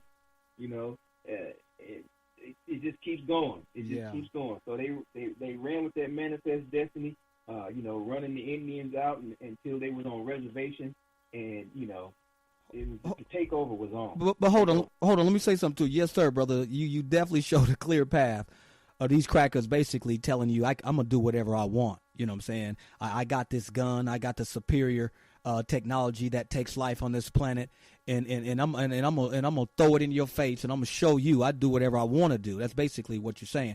But what I would like our listeners to do is that every time, Brother Rio, when you say the word Indian, I want people to imagine in their mind a dark-skinned, melanated person, a black person. So every time they're saying the word Indian or Native American, see yourself there, or your ancient ancestors, because that's the trick. Throw that picture of Tonto in the fire. Yeah, that ain't who we talking about. No, the indigenous is us. Talking about our dark melanated ancestors. Some of them had straight hair, some of them had kinky hair, but they were dark like us. Yes, sir. Absolutely.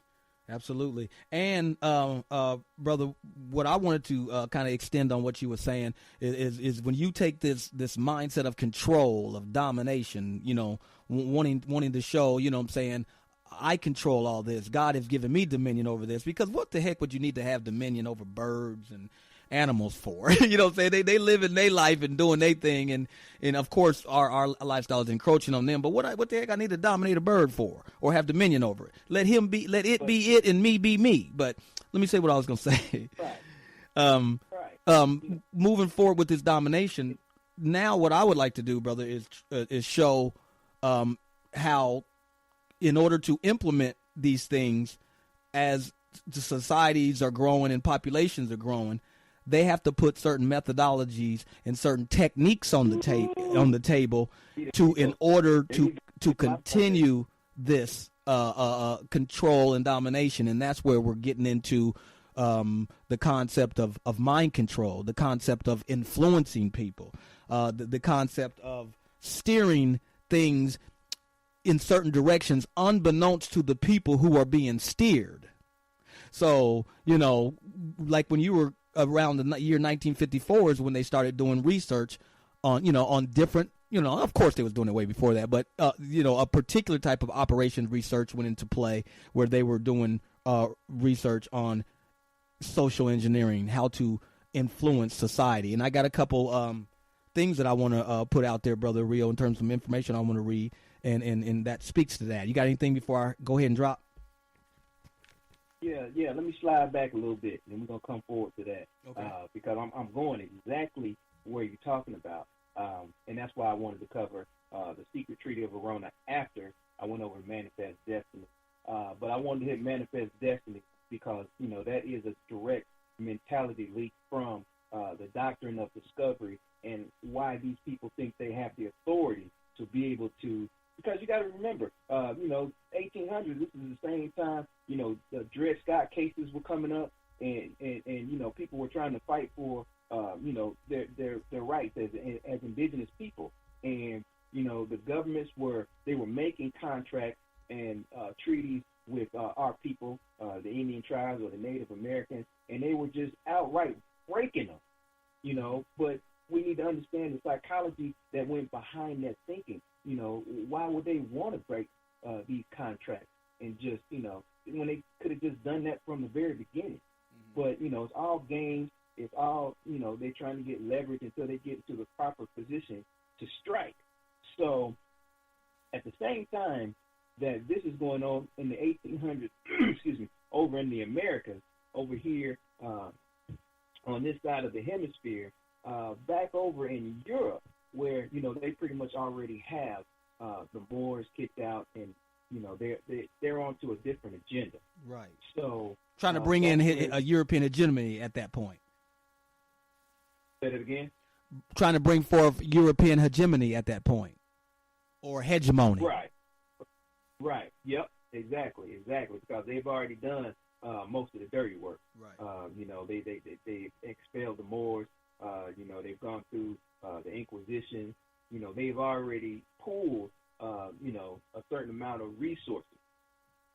So, it forced them to be able to take it to the next level, which is to, kind of strategize about how to keep this ball rolling. Okay. So what I'm going to go over now is the Secret Treaty of Verona, which was signed and it was recorded in November 22nd, 1822. Now, this was read into the congressional record over here because there were some politicians or Congress people who wanted the general body of Congress to be aware of what was going on. Because you got to remember, you still got different factions of Europeans fighting for power as well. Who's going to be top dog? Who's going to get more table scraps from the Pope and from the Vatican? So you still got different sets of Europeans that are vying for power to implement the overall strategies and plans. Yeah, and fighting against each other like dogs. Right. So they read this into the record on April 25th, 1916.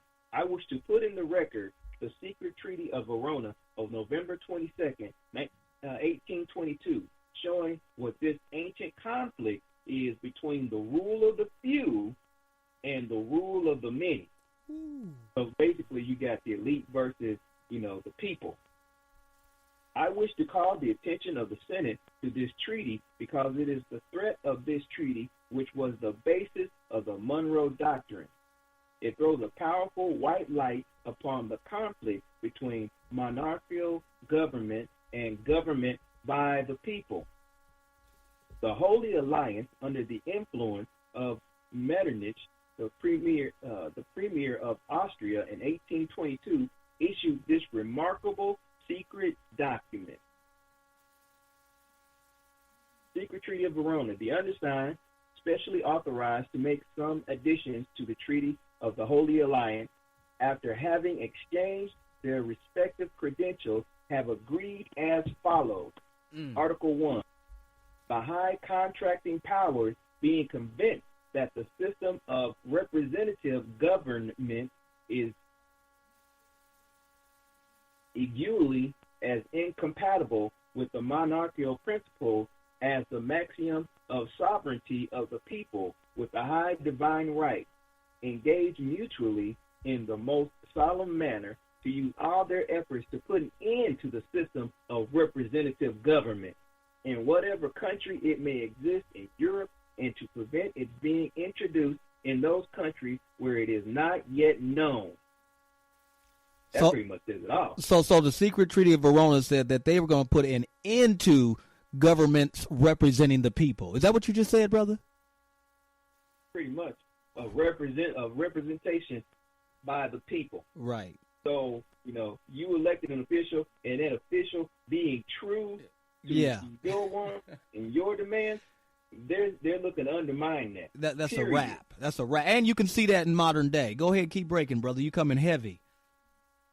Article 2, as it cannot be doubted that the liberty of the press is the most powerful means used by the pretended supporters of the rights of nations to the detriment of those princes, the high contracting parties promise reciprocally to adapt all proper measures to suppress it, not only in their own state, but also in the rest of Europe. So they're talking about taking control of the press. Yes, they are. And you can see it. Go ahead, brother. No, go ahead. You kicking. You can see it. Article 3, convinced that the principles of religion contribute most powerfully to keep nations in the state of passive obedience, which they owe to their princes. The high contracting parties declare it to be their intention to sustain in their respective states those measures which the clergy may adopt, with the aim of ameliorating their own interests. Wow. So intimately connected with the preservation of the authority of the princes, and the contracting powers join in offering their thanks to the Pope for what he has already done for them, and solicit constant cooperation in their views and submitting the nation. Wow. Brother. Now you see why they put the word secret in front of it. I ain't going to say the pastor's selling you out, but the pastor's selling you out. Yo, and now you see why they put the word secret in front of it. Go ahead, brother. Yes, sir. But you can see, like you just said, you can see these being played out in society today. But this was back in 1822. Yes. But, it goes deeper. Article 4, the situation of Spain and Portugal unite unhappily all the circumstances to which this treaty has particular reference. The high contracting parties in confiding to France the care of putting an end to them, engaged to assist her in the manner which may the least compromise them with their own people and the people of France by means of a subsidy on the part of the two empires of 20 million francs every year from the date of the signature of this treaty to end the war.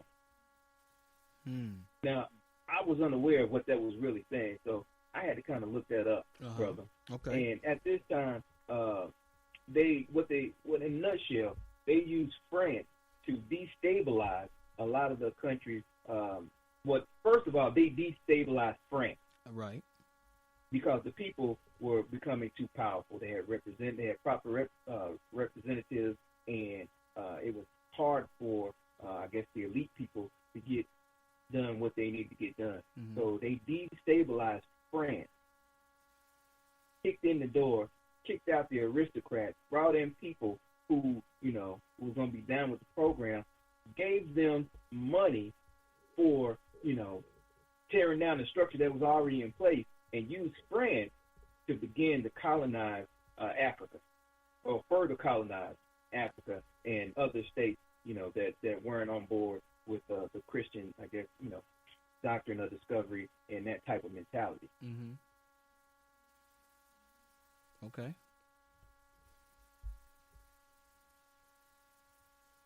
And Article 5, in order to establish in the peninsula the order of things which existed before the revolution of Cadiz, and to ensure the entire execution of the articles of the present treaty, the high contracting parties give to each other the reciprocal assurance that as long as their views are not fulfilled, rejecting all other ideas of utility or other measures to be taken, they will address themselves with the shortest possible delay to all the authorities existing in their states and to all their agents in foreign countries with the view to establish connections tending toward the accomplishment of the object proposed by this treaty.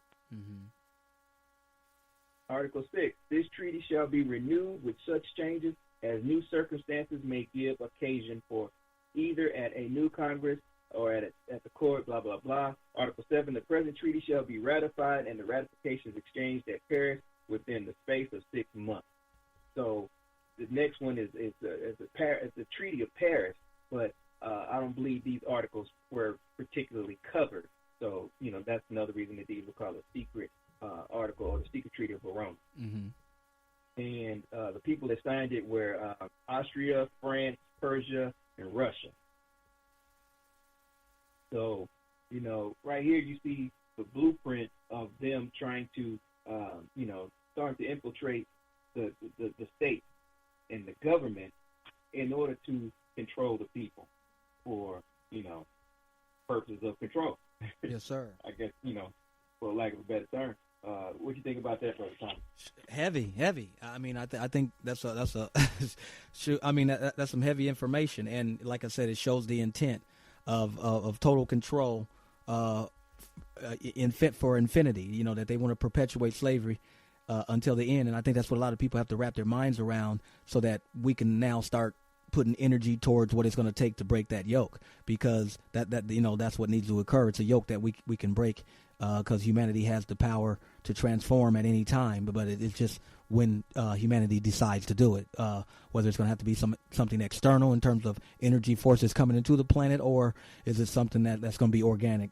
So that's what I'm waiting for. But we can transitioning over to, brother, I thought it was heavy. It transitioned right over into some other silent weapons that they're using to now implement those treaties and those acts that were signed into law that you spoke about. You got anything before I go on it? Well, I just want to add, because I know we're running short on time. We can link these things all the way through history, but this is the 1800s. This was 1822. Remember, in 1884 was the Berlin Conference. That's when they pretty much carved up Africa, and they divided it amongst themselves. And then in 1903, people need to look up the Protocols of Zion. 1903, Protocols of Zion. Mm-hmm. And this is just another doctrine, just like the Secret Treaty of Verona, where they're outlining, their methodology of how they're going to implement their plan. Yes, sir. And what they're going to do and how they're going to be accountable to each other. And from the Protocols of Zion came in 1913 the Wellington House, which also became known as the Tavistock Institute. So the people can look that up and Google that. Tavistock Institute came about in 1921. But in 1913, this Wellington House is a cause of a whole lot of our ills because, they were created in London, but they implemented plans in the Americas, such as the Federal Reserve Act. Mm-hmm. So we see a lot of these things starting to manifest in 1913. Don't forget the committee. Federal Reserve Act. Go ahead. Don't forget the Committee on Public Information as well around that time. Right. I'm gonna hit that. Okay. After in 1913, after they secured the Federal Reserve Act, that's when they pretty much changed their name to Tavistock, because they had control of the economy, and they began to influence the infrastructure, the government of the United States as well as other countries. So they created plans through, like Tommy just mentioned, the committee. What was the name of that committee again, brother? Committee on Public Information. Committee on Public Information, they were in charge of pretty much propaganda from the papers and also the film. And they were existed around 1916 to 1919. And they are directly responsible for getting America involved in the First World War. But this Wellington House, they were responsible for orchestrating all of World War I as well as World War II through propaganda and going around to various other countries and taking over their economy. Because you got to remember, this is London, so this is where, the Rothschild is set up. And, they were taking over the banking industry in London as well as in other countries. So the founders of this Wellington House were Sir Edward Grey, Lord Northcliffe, Lord Rothmere, Arnold Toynbee, and the American Walter Lippmann, who was a famous, he praised as a journalist, and he structured a whole lot of propaganda within the newspaper. And Edward Bernays, who is also known as the father of spin. So his propaganda campaigns are legendary, from getting females to smoke Virginia Slims in the 1920s and so on. But they were funded by the Rothschilds and the Rockefellers as well. Anything you want to add to that, brother? No, you bringing them up. It's tying right to where I'm about to when you're dead, it's tying right into what I'm about to bring. I'm about to turn it over to you. The Creel Committee, which you just mentioned, which was came into existence in 1916 and 1919, was created by executive order through Woodrow Wilson, and you can look it up, Executive Order 2594. So they'll give you some more information on that. So we're moving into the 1900s, and in the middle of the 1900s, around 1954, that's where you have the creation of the Bilderberg Group, which is, again, a group of elites, and they're getting together to make plans of how, they're going to continue the ball rolling. But it's the same psychosis that they have. They're trying to take over the world, and they feel they have the right to, because they're mandated from the Vicar of Christ, which is the Pope. So Bilderberg Group in 1954, which comes down to what Sister Davis was talking about, the King Alfred Plan and the Rex Plan, which is around 1967.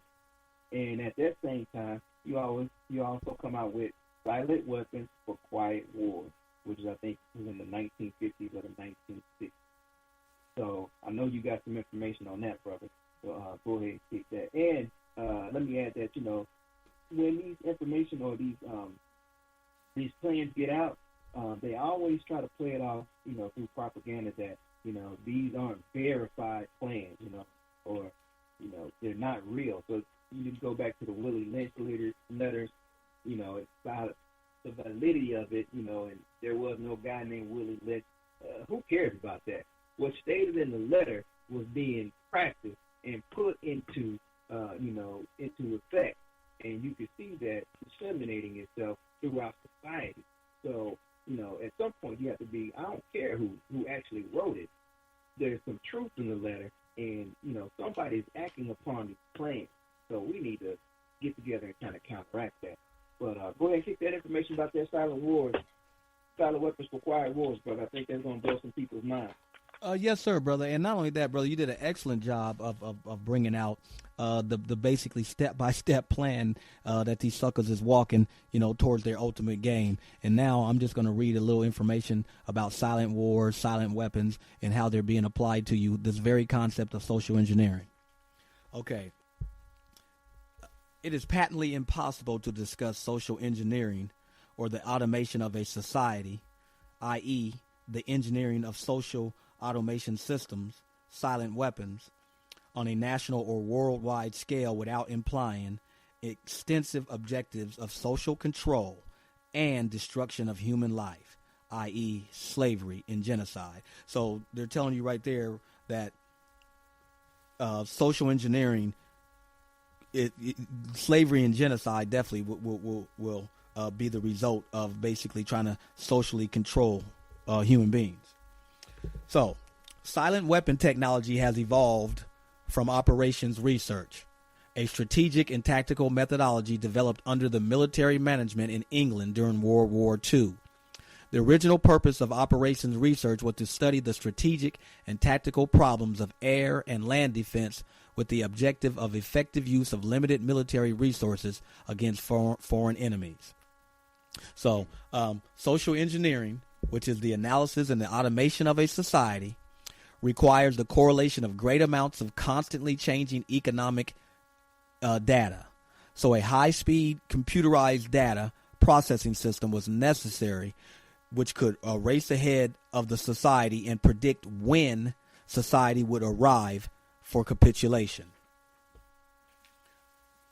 So they had the ability to calculate, plan and calculate when they wanted that to be able to, or a general sense of when they wanted that to be able to take place in advance. And wow. So, because the relay computers were too slow, Brother Rio. So, but the electronic computer, which was invented in 1946 by Eckert and J. Prosper Eckert and John Monchi, came up with the electronic computer. So the next breakthrough was the development of the simplex method of linear programming, Brother Rio. That was done in 1947 by the mathematician George Danzig. So, and then in 1948, the transistor, which was invented by J. Bearden, promised great expansion of the computer field by reducing space and power requirements. With these three inventions under their direction, those in position of power strongly suspected that it was possible for them to control the whole world with the push of a button. Now, immediately after those three things came into play, Brother Rio, the Rockefeller Foundation got on the ground floor by making a 4-year grant to Harvard College and the funding of the Harvard Economic Research Project for the study of the structure of the American economy. So all of these things, Brother Rio, what you talk about, Manifest Destiny, the Secret Treaty of Verona, one way these things are being implemented is by understanding economies and being able to control economies. You feeling me? Brother Thomas. Yeah. It's also, I don't think it's no coincidence, but Walter Lippmann, guess what college he went to? Harvard. Edward Bernays, guess what college he went to? Come on with it. Harvard. So we're seeing that in these higher institutions, you know, they're taking and they're molding these people to a certain philosophy. So, you know, at Harvard, you got these gentlemen, and then, you know, the Bushes, you got, you know, Skull and Bones, but you have these secret societies or these organizations which are all following the path with this particular doctrine that all got started from the Pope being the vicar of Christ and grasping on to, you know, a couple passages out of the Bible saying that, you know, you should have dominion over everything on the earth. Right. And we're still seeing seeds and manifestations of that psychology or psychosis today. Yes, sir. So, okay, now let me go ahead. Was you done? My bad. I'm sorry. Was you done? No, yeah, bro. You kicking. Go ahead. Okay, all right. With the creation of the maser in 1954, the promise of unlocking unlimited sources of fusion atomic energy from the heavy hydrogen in seawater and the consequent availability of unlimited social power was a possibility only decades away. Planning in the head, Brother Rio. So in 1954, it was well recognized by those in positions of authority. Now listen to this, Brother Rio. This is important. In 1954, they recognized that it was only a matter of time, only a few decades before the general public would be able to grasp and upset the cradle of power. Not too long ago. Now look at how technology has came in and the control it has implemented. Not too long ago, they were thinking the consciousness was raising. Sooner or later, they're about to break the grip of power. Okay, check this out. So the energy of the issue of primary concern was that of dominance revolved around the subject of energy sciences. Energy is recognized as the key to all activity on Earth. Natural science is the study of the sources and control of natural energy, and social science, theoretically expressed as economics, is the study of the sources and control of social energy. Both are bookkeeping systems, mathematics. Therefore, mathematics is the primary energy science. So they recognize that energy, real, is the key to all activity on Earth. So, you know, go ahead, Brother Real, go ahead. Oh, I was just interested. I wonder where they learned that from. You already know. Okay. Go ahead, brother. Okay. Consequently, in the interests of future world order, peace, and tranquility, it was decided to privately wage a quiet war against the American public with an ultimate objective of permanently shifting the natural and social energy, which is wealth, of the undisciplined and irresponsible many into the hands of the self-disciplined, responsible, and worthy few. Stop right there, because there's so much. Because you see how they training people to be. Yeah. You know, these schools, these institutions, you know, they're educating people, but they're not really giving them knowledge. They're giving them enough information to be employable, but not to be able to think for themselves. Yes, sir. You know, to be able to recognize, you know, that something is wrong, but not have a correlation of cause and effect. Yes, sir. To really be able to deal with the problem. So they always run into somebody else, the politicians, who aren't looking out for their own interests, but they have the people fooled into thinking, yeah, I have a voice. I have freedom. Yeah. This man is going to vote for me the way I want him to. And that ain't the case. No. Let me finish it here. Let me keep rules, and I want to make sure I get this information in. In order to implement this objective, it was necessary to create, secure, and apply new weapons, which, as it turned out, were a class of weapons so subtle and sophisticated in their principle of operation and public appearance as to earn themselves the name silent weapons. In conclusion, the objective of economic research, as conducted by the magnates of capital, which is banking, and the industries of commodities, which are goods and services, is the establishment of an economy which is totally predictable and manipulatable. Ooh. Yeah. In order to achieve a total predictable economy, the low-class elements of society must be brought under total control. They must be housebroken, trained, and assigned a yoke in long-term social studies from an early age before they have an opportunity to question the propriety of the matter. In order to achieve such conformity, the lower-class family unit must be disintegrated by a process of increasing preoccupation of the parents and the establishment of government-operated daycare centers for the occupationally orphaned children. Woo! The quality of education given to the lower class must be of the poorest sort, so that the moat of ignorance isolating the inferior class from the superior class is and remains incomprehensible to the inferior class. With such an initial handicap, even bright lower class individuals have little, if any, hope of extricating themselves from their assigned lot in life. This form of slavery is essential to maintain some measure of social order, peace, and tranquility for the ruling upper class.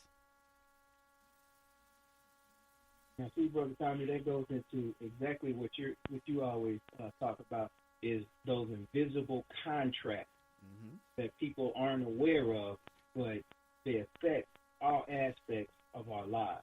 Yes, sir. And it also goes back to the very question you asked again today. You know, can you really blame the people who don't know? Well, this is the information age, and you know, it's also, it's the age of Aquarius, where information is supposed to be coming out. Yes, sir. So the information, the book with it, the information is on the table. So how long are we going to be able to scream victim if the information is in front of us, but we're not looking, we're not studying it, and we aren't planning and preparing for it? we can see, they are planning. Yes, sir. They are planning, and they have contingency plans. And if we don't do the same, we ain't got a chance. We don't have a chance. And let me bring this home, Brother Rio, because we short on time, and I want to bring this home real fast.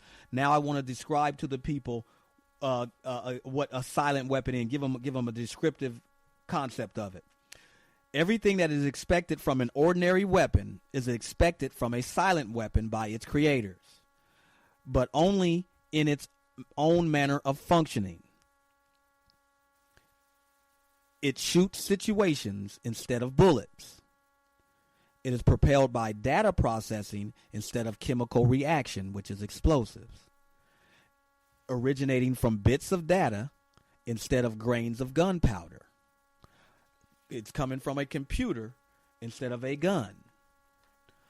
Operated by a computer programmer instead of a marksman.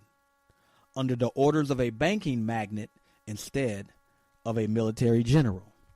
It makes no obvious explosive noise, causes no obvious physical or mental injuries, and does not obviously interfere with anyone's daily social life. Yet it makes an unmistakable noise, causes unmistakable... You still there? Yeah, hello?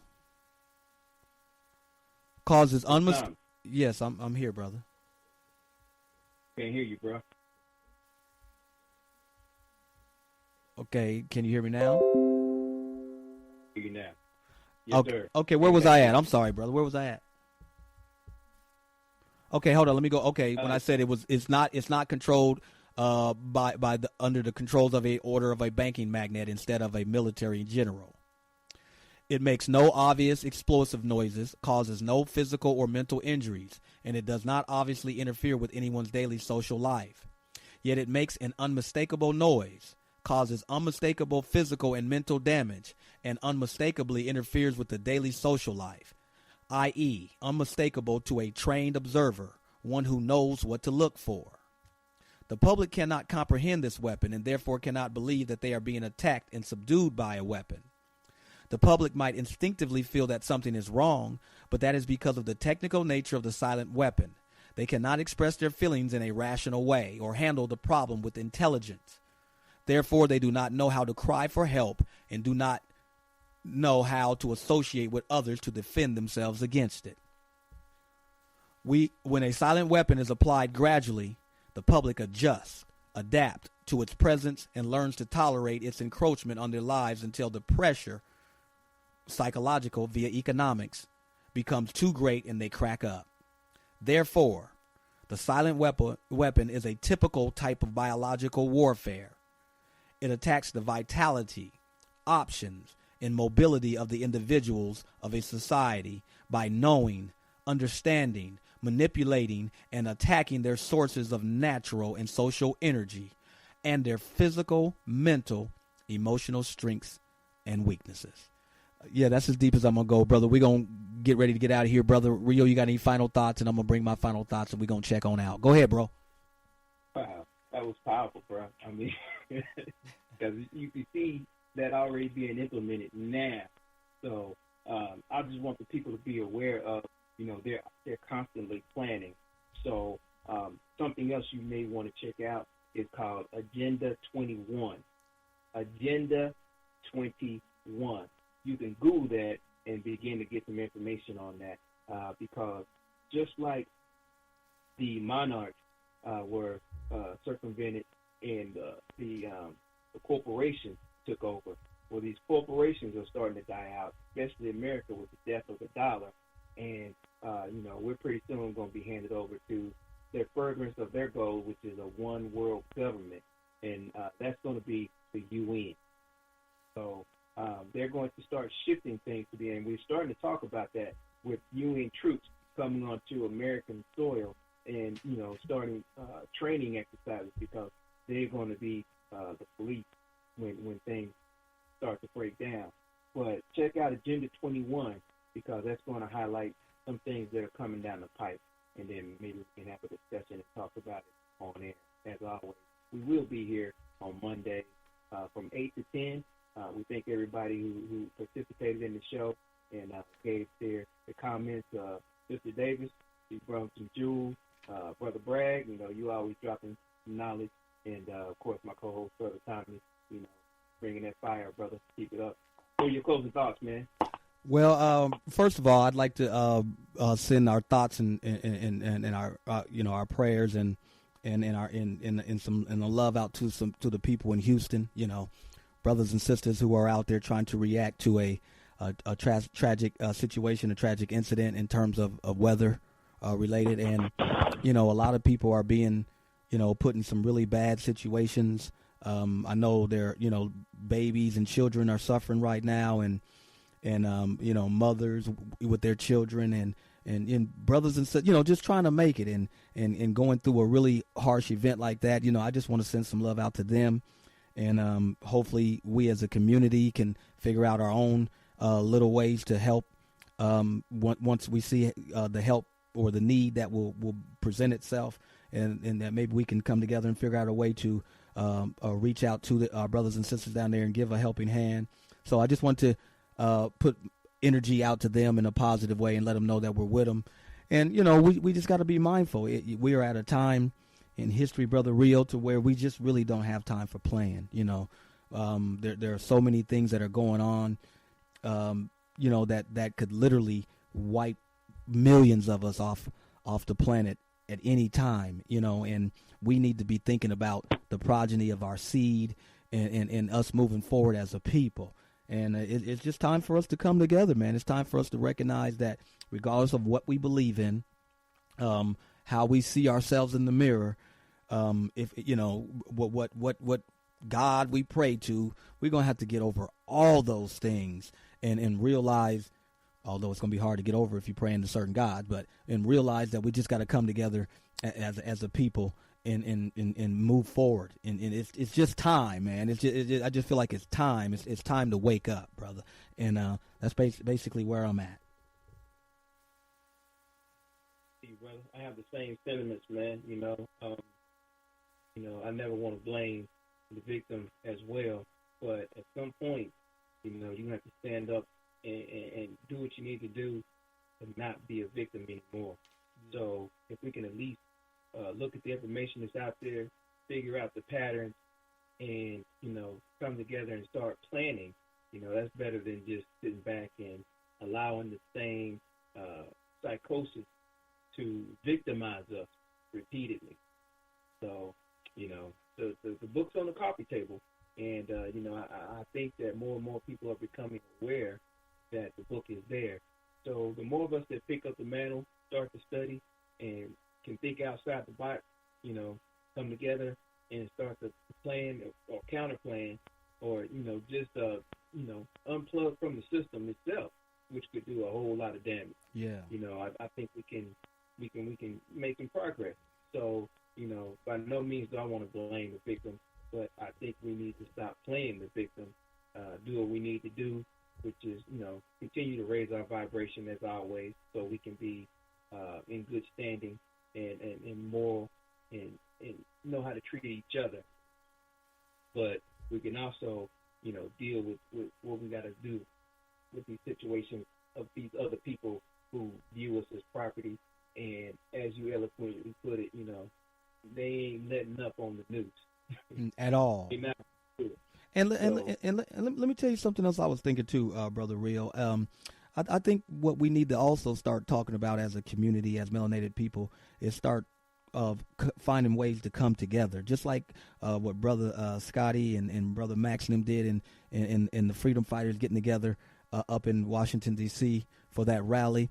We need to start doing those type of things, but behind closed doors, where Europeans, other ethnicities, or those can't see, can't hear, that what we're talking about, what we're discussing, and what our plan of attack is, because, we're not getting together to have a plan of attack against anyone else. We need to get together to have a plan of attack in terms of how are we going to move forward as one, with no negative intentions towards another. But, get behind closed doors, start coming together, and talking. We got brothers, you see Brother Bragg coming heavy, reading all the time. We got brothers just like him across the country that's reading, trying to take care of their families and trying to make a way for themselves, that are waking up and understanding who we are and what we are, and this is our land, and look at the condition of our people throughout the diaspora.